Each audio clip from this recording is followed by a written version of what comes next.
Journalists Ressa and Dmitry Muratov have won the Nobel Peace Prize for their fights to defend freedom of expression in the Philippines and Russia. The Nobel Committee called the pair representatives of all journalists who stand up for this ideal. The winners of the prestigious prize, worth 10 Swedish krona, were announced at the Norwegian Nobel Institute in Oslo.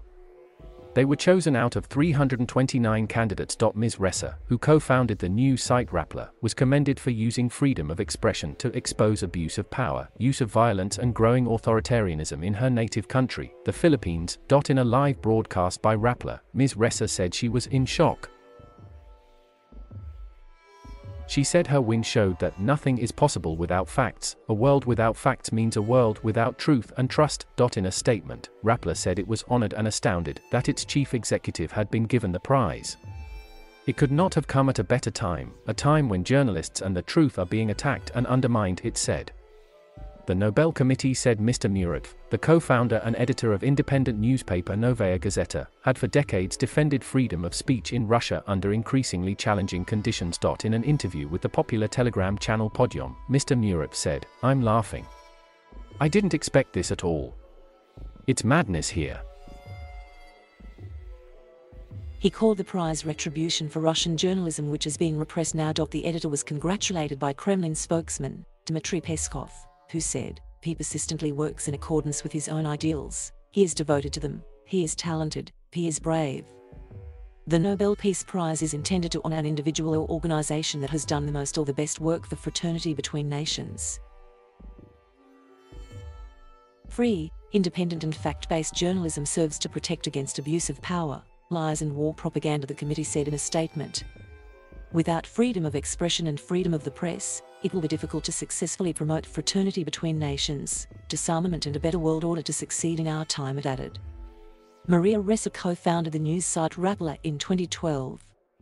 The site now has 4.5 million followers on Facebook, and has become known for its intelligent analysis and hard-hitting investigations. It is one of the few Philippine media organizations to be openly critical of President Rodrigo Duterte and his policies. Rappler has published extensively on the populist president's deadly war on drugs, as well as taking a critical look at its use of misogyny, human rights violations and corruption. Ms. Ressa has personally reported on the spread of government propaganda on social media. Ms. Ressa has faced numerous legal cases, which she says are politically motivated. The government has maintained their legitimacy. Dmitry Muratov co-founded Novaya Gazeta in 1993 and has since worked as its editor.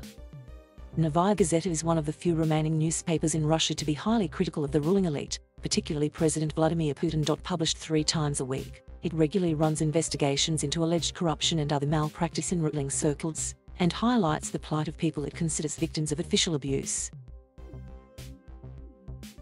6 of its reporters, including Anna Politkovskaya, have been murdered because of their journalistic work, according to the Committee to Protect Journalists. The newspaper is also subjected to threats and harassment, including overt reporting of human rights abuses in Chechnya. Ms. Ressa and Mr. Muratov are the 102nd winners of the prize.